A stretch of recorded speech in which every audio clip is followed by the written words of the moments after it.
you can use the keys here, or you can use the project. I'll just-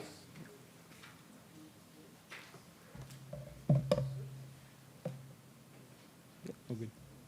Rajveer, originally a rural farmer from the outskirts of Delhi, struggles to make ends meet as he failed to sell a large portion of his most recent yield and now is unable to repay his loan and is facing debt. He finds himself moving to the urban city where he will have no choice other than to work as a labourer who gets little respect or money.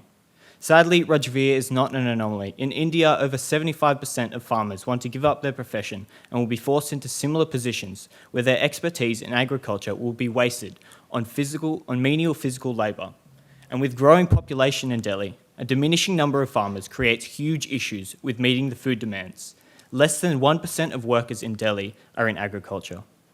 Fortunately, we have a solution which will prevent farmers from being forced in these situations and provide opportunities for those farmers who have already come into these situations. India leads the world in internet access by mobile phones, and we have decided to target this emerging market base by creating an app on which we can facilitate the dynamic use of a free market. This app will reduce prices for consumers, increase profits for growers, break down physical and informational disconnection, but most importantly, reduce food and water waste. So water requirements will be provided from buildings near where the garden is located, which will implement the water purification.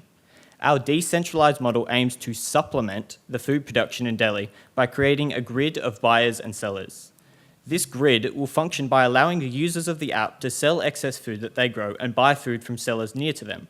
Rural farmers can also connect to buyers by listing their produce on the app.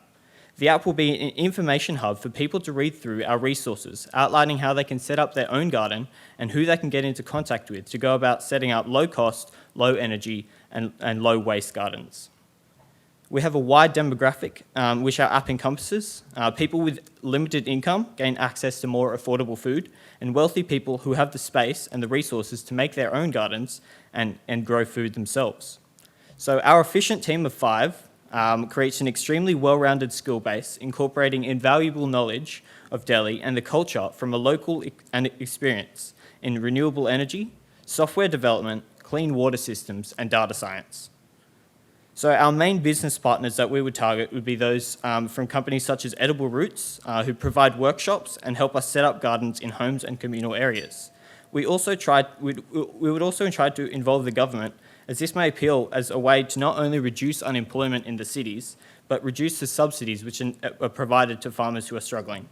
So in order to get going, we would need a budget for development work and further market research into the prevalence of existing urban agriculture, and to also gauge interest among the local communities. Thank you very much for listening. We're Connect to Disconnect, and we're a grid culture for agriculture.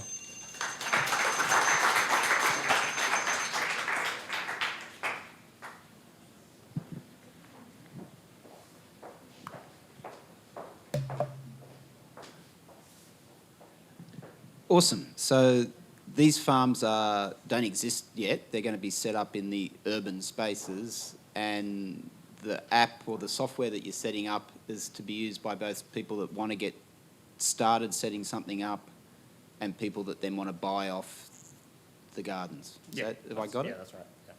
Great. Yeah. Okay. And the next phase is to begin to do market analysis to find the best places to locate them. And see what's already existing as well in terms of the urban agriculture. So you see like what gardens are already available, whether they'd be interested in participating in it, and that kind of stuff. Yeah. Cool. The beauty of the app is that it's really scalable, so it doesn't have to be kind of large-scale farming. It could be someone with a small garden in their backyard who always has too many tomatoes and can't use them all at the end of the season. So it's a great way for people to make money both full-time and part-time. And it does not actually changing their existing infrastructure, because we just need few portable things to place on the already available lands, and Delhi has like water purifiers are more common in Delhi. So the discharge water which are coming from the water purifiers, which are large scale, which is ultimately going into the sewage that could be used for planting those crops inside your complex, building complex. Excellent. Crops are being grown. Fantastic. Great. I get it. How long do you think it would take to get the grid set up and to get enough users, like a critical mass?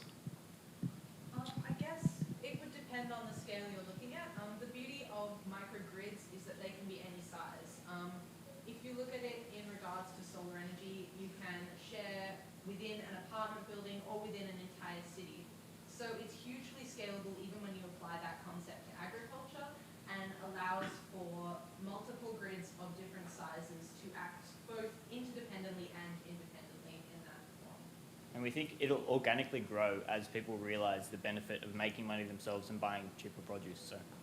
It also allows the farmers who are quitting their jobs to involve into the farming in the urban areas.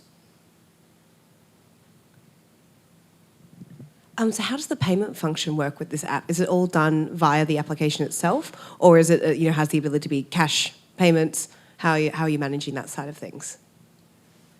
Yeah, we would say probably both options would be available. So through the app or cash, but I guess it would kind of depend on the interest as well from people and how they prefer to do it. I think we'd have to really get an understanding of the culture a bit more before we could say that what they prefer. Sure. Yeah. And the main focus, remind me, the main focus is obviously the grid sharing platform as opposed to the educational side. That's a secondary function, right? Yes. Yeah. But we're also planning on partnering with companies who can help set up the gardens. Yeah. So we can take a cut of the profits there. And making Delhi self-sufficient in growing their own food.